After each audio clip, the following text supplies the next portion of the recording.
rahmatullah. Bismillah, alhamdulillah, wa salatu wa salamu ala rasulillah, wa ala alihi wa sahbihi wa man wala. I have some questions for you, but these questions and these discussions, whatever happens here stays here in this room, inshallah. The first question is, how many people are aware of the UFC match that took place last night? 3 people? 4 people? Okay. From the parents who are here, how many parents are aware of apps like Snapchat? 1, 2, 3, 4, 5. Okay. Percentage-wise, these are very small percentages, right? So let's say 5 out of 30. And with the first, we had a few hands for the UFC match. Why am I asking this question? The topic of adapting to change, and this is specifically with parents and children, generation to generation. One of the most important things and one of the most interesting trends we're seeing, oftentimes when we grow up in different cultures than our parents, and they grow up in different cultures or environments than their parents, we start seeing, in some cases, in many cases, a lot of disconnects. And there are many different reasons for that. One of those reasons and one of the solutions to the problem of the disconnection between parents and children is the issue of awareness. And this is why I started by asking about the match that took place last night. I don't expect that we're supposed to watch the match or everyone should have every app that their child has.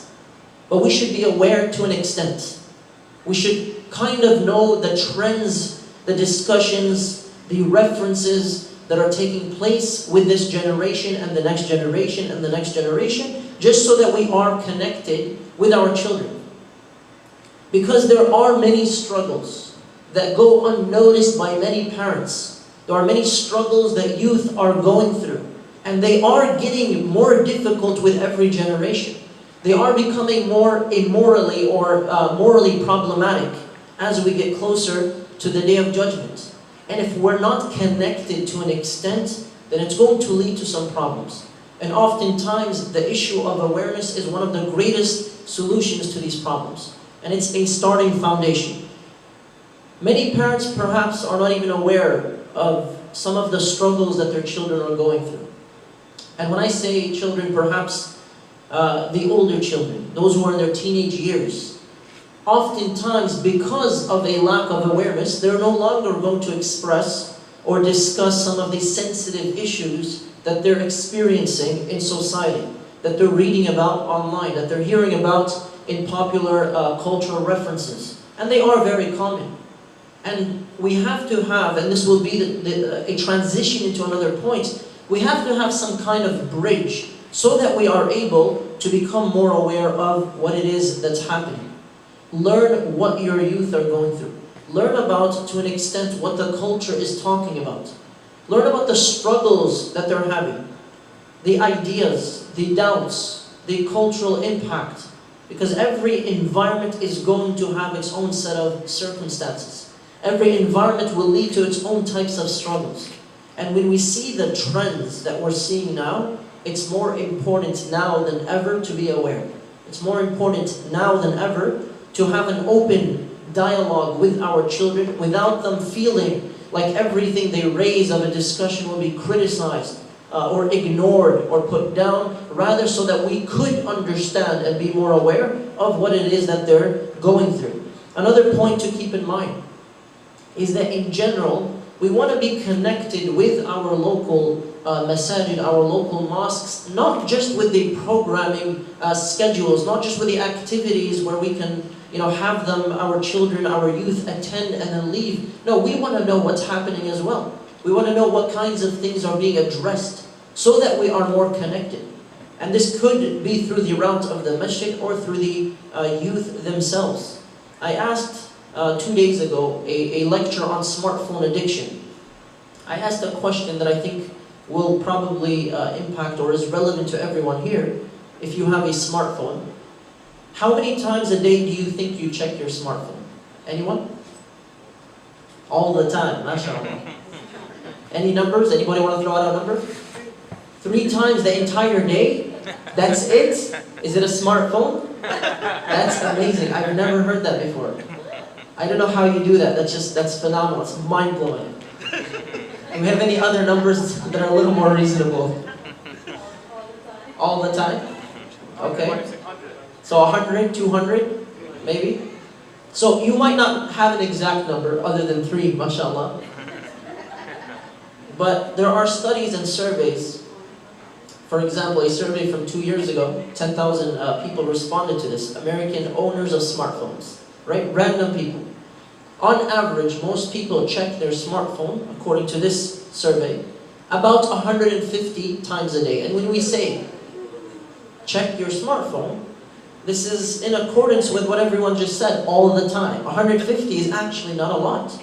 Per hour, we are probably checking the time, the notifications, the call, every time it vibrates. We're checking our smartphones often. Some of us, except 3 times a day. In general, and of course we have people on the higher end of the spectrum and people much lower on the end of the spectrum, mashallah. But when we talk about the usage of smartphones and what they've become for us, they are pretty much everything for us, meaning they contain so many things. They've replaced so many technologies and resources and tools that we've become dependent upon them. And because we are so connected with our smartphones, to the extent that many people, they leave their homes and then around the block they realize, wait, I forgot my phone. Their heart drops, they go back home and they gotta get their phones. Right? Somebody's traveling or out somewhere and then they realize their phone is lost or stolen. What happens? Your heart drops. Your phone is everything. Right? Some people, to the extent they're holding their phone in their hand, they're like, where's my phone? It's in your hand. And when we talk about this dependency on smartphones and how often we are connected with them, it gives us some insight into not just our behavior, but the world around us and especially our children. Because if we are seeing the evolution of smartphones at an older age, where we already have some kind of habits that are established in life, we have to realize the impact on our children is going to be very different. If they're growing up and the standard is that, let's say, addiction or dependency, it's going to be a very different perception or attachment to smartphones. And the reason I bring this up is that we are so connected with checking our phones throughout the day, except 3 times a day, with a disclaimer, that we don't at times realize that this is, in terms of quantity, this is something that should establish or give some establishment of a connection with our children. We should utilize that 100 or 150 times a day to think about how often we are connected with what's happening in our children's lives. And I'm not talking about the younger children because they're generally more open and dependent on their parents. I'm talking specifically about the teenagers. And this is the age in life in which many students or many teenagers will start to feel more of an individualism or a type of disconnect from their parents, where they are building themselves and there are many things that their parents are no longer able to relate to, or able to understand, or even bother to understand in some cases. And so the reason I bring this up is because when there's a severe disconnect, it could lead to bad consequences. And it does in many cases. And I don't say this to sound like someone who's basically preaching some kind of fear, but this is the reality on the ground. When we're dealing with the youth all the time, these are issues that are happening constantly and consistently.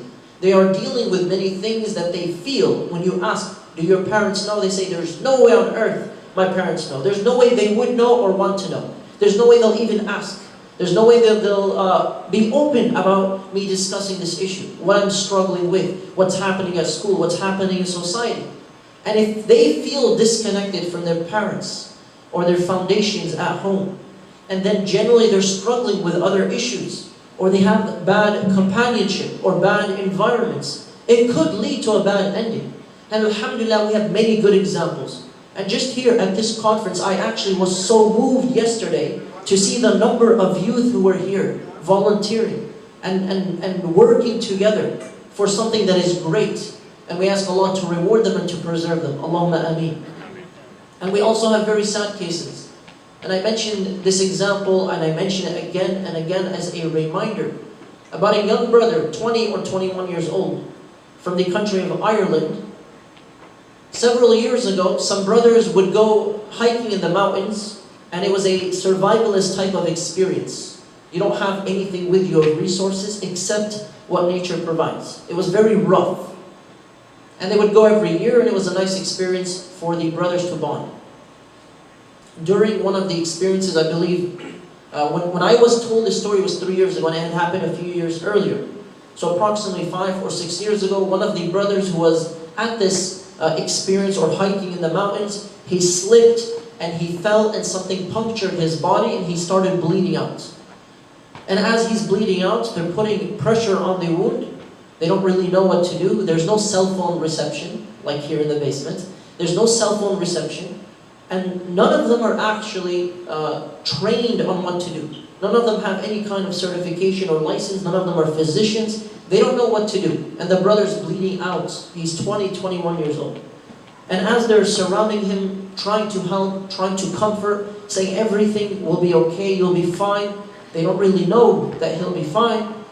The organizer, the one who's telling me this, he said, I started worrying, even though we're comforting him. What if he actually dies right now? What if this youth dies in our arms?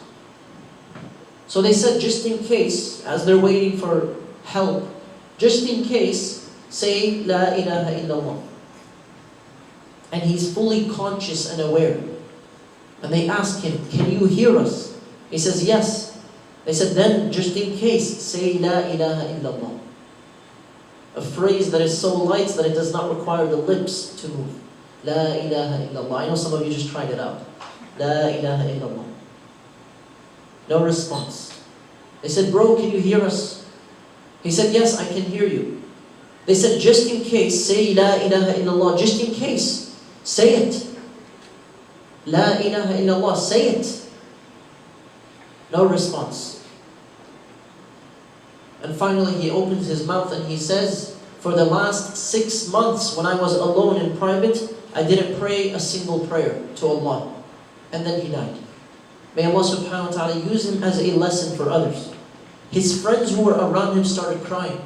Not just because their friend died in their arms. A severe experience in and of itself.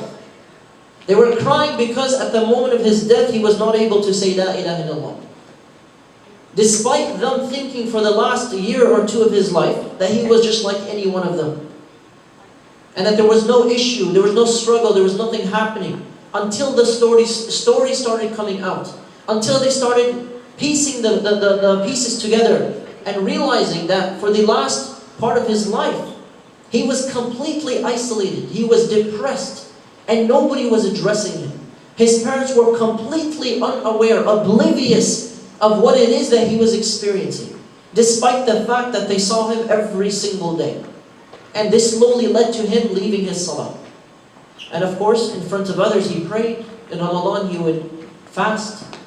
And nobody would address the fact that he was completely isolated and going through these struggles without any feeling that there's someone there to support him or help him overcome his problems. Now of course this is considered a sad scenario, no doubt. May Allah have mercy on him. His friends said, we'll never leave a prayer again. We'll never leave an obligation again. This is life-changing beyond life-changing of experiences. And they're passing this on to benefit other people. But I'm passing this on right now in this context, on this topic, as a reminder for parents. And I know that many parents, alhamdulillah, are already very aware of what's happening. They are already very aware of the struggles that the youth are going through. But if you're not, this is a gentle reminder. Because wallahi, the struggles are increasing. And if children feel like the crux of their life, their own parents cannot relate to what they're going through, or be aware, or be overly critical, then it's going to potentially lead to more problems. And we don't want that. And so this is a reminder of the importance of awareness. So as a very practical takeaway with this point, connect with the culture as much as you can. Just to understand what it is that's happening around us. Become more aware of what the youth are discussing. Become more aware of the cultural references, even though some of the things are just constantly changing. The trends are rising and falling all the time. Some of them are ridiculous and so on and so forth. But to an extent, let us connect and be aware of what it is that they're going through. And this transitions us to the second point. So number one is awareness. Awareness, awareness. Number two is communication. A very straightforward and very obvious point of concern for many youth, in that they feel they cannot talk to their parents. After a certain point, there are things we can no longer say. There are things we cannot discuss, because when we bring them up with our parents, they completely flip out. They completely lose their minds, they completely criticize us, and so on and so forth. There are no doubt many things to criticize. But if our children feel like there is no open source or room for dialogue, for communication, then no doubt they're going to become more isolated. They're going to become more reserved. If we are not allowing them to discuss what it is that they're going through and try to guide them through it, yes, at times they will make mistakes. Yes, at times they'll have different views on many things, no doubt. But if we don't allow them to communicate with us, and we don't give them a feeling, a sense of trust in their intellect as they develop, then they are going to become more cut off. And so we need to have open sources of communication. Oftentimes it's as simple as frequent communication. How are you? What's going on? Did you hear about this thing that happened? Did you hear about that? And so on and so forth. Did you hear about the match that took place last night, in which Khabib, a Muslim fighter, is now undefeated, beat the person who insulted his religion? I ask again because more people walked in. How many people here are aware of the fight that took place last night, the UFC fight? Okay, we got two extra hands. Maybe more people raised their hands after I mentioned it. Alhamdulillah. One of the nicest things we can do is to express. And I say this based on psychological studies as an advice, especially to the fathers. Because mothers in general will express their emotions to their children, I love you and so on and so forth. If not, then of course this is no doubt a reminder for everyone. But a lot of studies show, it's not my opinion, a lot of studies show that fathers in general are less expressive of their emotions towards their children. And this could have a problematic impact. Now when we look at the life of the Prophet sallallahu alaihi wasallam, every time we hear his blessed name sallallahu alaihi wasallam, we see that he expressed his love often. He expressed his compassion and his mercy. If our children feel like there is no two-way communication emotionally, then the dialogue will also stop.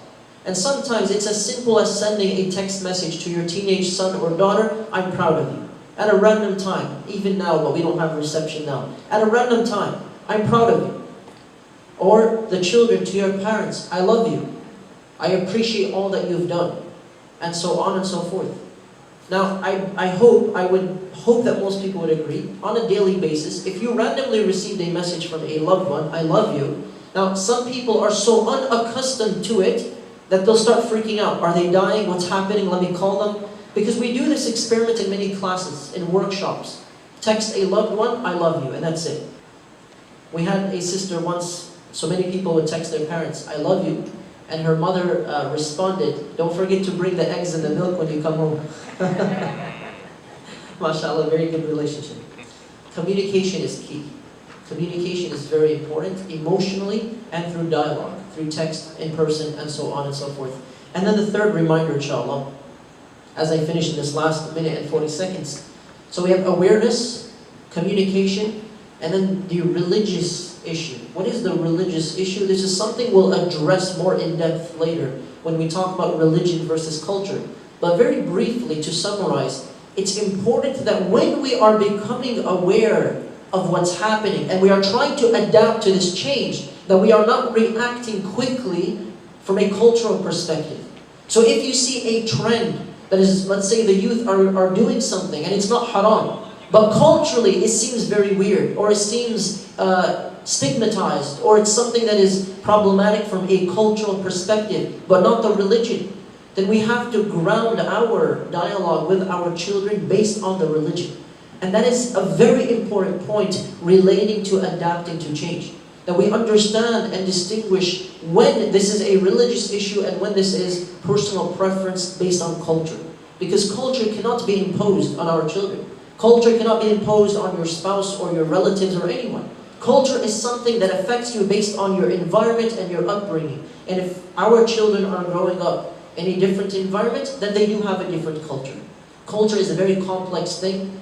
It is a culmination of many different experiences. It is a melting pot of what they're experiencing in life and in their surroundings. And we have to distinguish the religion from the culture so that we are able to adapt to some of the things that our children are experiencing.